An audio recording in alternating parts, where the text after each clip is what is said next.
បាទគ្រប់ជម្រាបសួរពុកម៉ែបងប្អូននៅពេលនេះ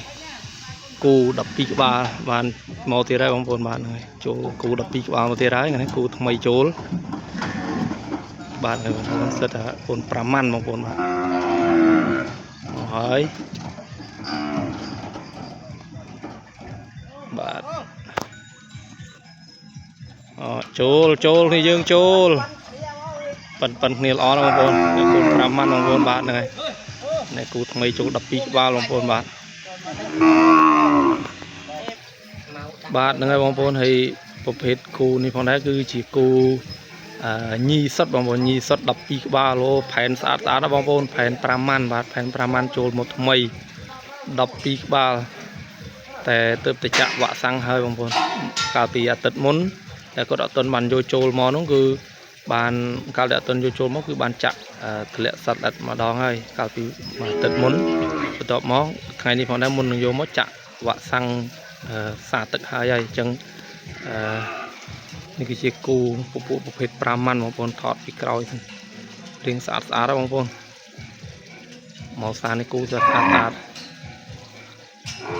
ទឹកចូលមកថ្មីជាមួយបានលាងទឹកទៀតជាមួយស្បែករោមភ្លឺហើយចាក់តម្លាក់សត្វល្អិតហើយយើងទៀតតម្លាក់សត្វល្អិតហើយនឹងបានចាក់វ៉ាក់សាំងហើយទៀតអូពិតជាល្អមែនទែនការពីអោក្រោះរួចរាល់អស់ហើយបងប្អូនហើយតិចទៀតនឹងធំធាត់ហើយបាទហ្នឹងហើយប៉ិនគ្នាបាទគូន5ម៉ាន់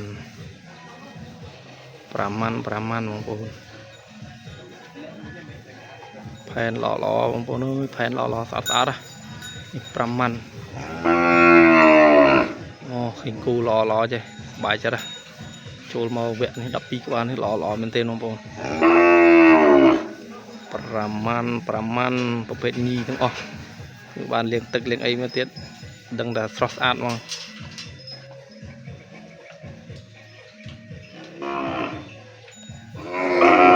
បាទដើរមករੂទឹកខ្លះហើយបងប្អូនកន្លែងទឹកយើងដាក់ឲ្យក្រោយនកស្មៅយកនៅខាងមុខចាប់ដើមដើរមករੂផឹកទឹកខ្លះហើយបងប្អូនបាទពីផឹកទឹកហ្នឹងនេះកន្លែងទឹកបងប្អូនហើយស្នុកចំណីនៅខាងមុខនេះទឹកយើងនៅចំហៀងក្នុងចំហៀងបាទនេះគឺជាស្នុកទឹកបងប្អូនស្នុកទឹករបស់គូហើយនេះខាងឈ្មោលបងប្អូនខាងឈ្មោលបាទ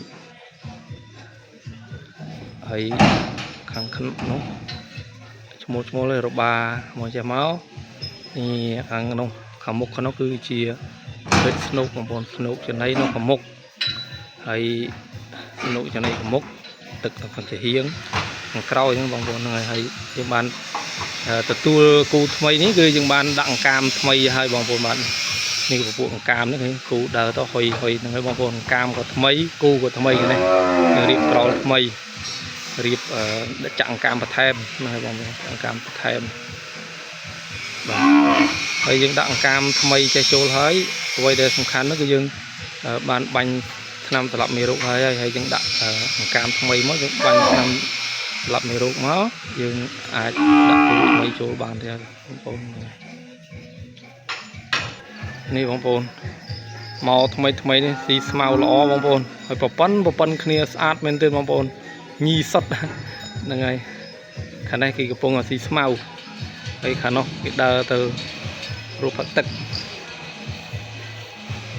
ដើរទៅនោះមួយចំនួនបងប្អូនបាទនោះដើរតាមគ្នាហើយធម្មតាគ្នាមកថ្មីបងប្អូនមកថ្មីប្លែកគេដើរទៅផឹកទឹកខាងនោះ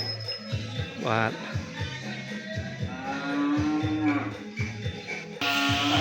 បាទហ្នឹងបងប្អូនស្មើគ្នាប៉ិនគ្នាគូនេះបាទហើយមកដល់ភ្លាមគឺអាចនិយាយថាទីស្មៅភ្លាមតែម្ដងអូពពួកអំបូរគូ5ម៉ាន់នេះប៉កែស្មៅបងប្អូនកែស្មៅមែនទេមើលបូមពេញមាត់មកមួយនោះគឺបូមស្មៅ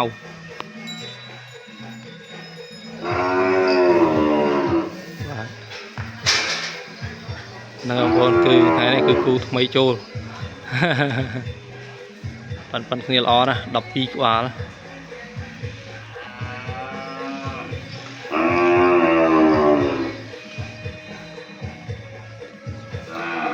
គឺរបាដាក់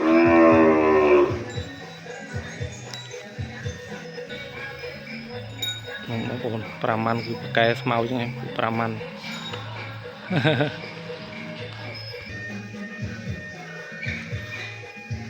បាទ5ម៉ាន់ប្រកែស្មៅបងប្អូនមើលបូមពេញពេញមាត់បងប្អូន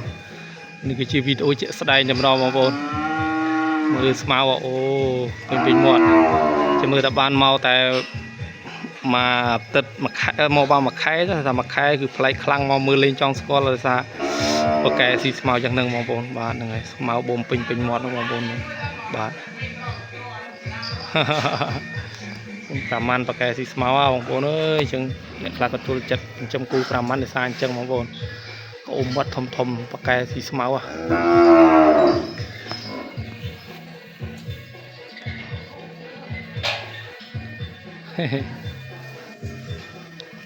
មើលដូចស៊ីស្មៅក៏តំណងដែរបងប្អូនក៏ប្រកែបដោយមើលអូនេះលីនេះច្បើងស្មៅផងច្បើងផង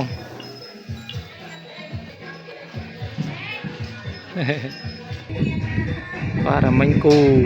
ថ្មីនេះគូចាស់គេឆ្អែតស្មៅបងប្អូនក្នុងនេះឆ្អែតស្មៅក្នុងគ្នាលេងក្នុងកូនគេនៅក្នុងស្នូកនៅក្នុងកន្លែងបាទផែនស្អីស្អាតបងប្អូនផែនស្អីស្អាតនៅខាងនេះមកក្រោលលោស្អាតជាងគេជួបចំណត់ស្រីស្អាតប្រចាំក្រោលបងប្អូនក្បាច់ស្អាតល្អឡាយទលេបាទស្អាតមែនសារ៉ាបងប្អូនខ្ពស់ក៏ខ្ពស់ហើយធំក្រាស់បងប្អូនក្រាស់ហើយប្រភេទញីបងប្អូននេះគូញីស្អាតអូឈោយកអៀងល្អ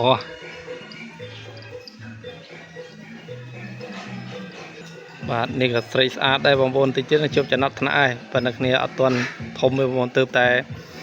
អដេញផើមចំនួនមួយខែចឹងហើយបងប្អូនមានតៃពោះហ្នឹងហើយសម្រាប់សត្វចឹងថានេះមានតៃពោះហើយបងប្អូននិយាយព្រោះដាក់សត្វតិចហ្នឹងហើយវ៉ាវស្អាតបងផែនគេស្អាតផែនពីរនឹងនៅបែកគ្នាម្នាក់មួយយ៉ាងតែស៊ូមួយសមរួចទេបងប្អូនមួយពើសនោះគេបានកាច់ក្បាច់ជាងបងប្អូនកាច់ក្បាច់ជាងស្អាតជាងបាទហ្នឹងហើយបាទវីដេអូនេះវីដេអូស៊ីនណាបងប្អូនគេមានផ្ទៃពោះមួយខែហើយ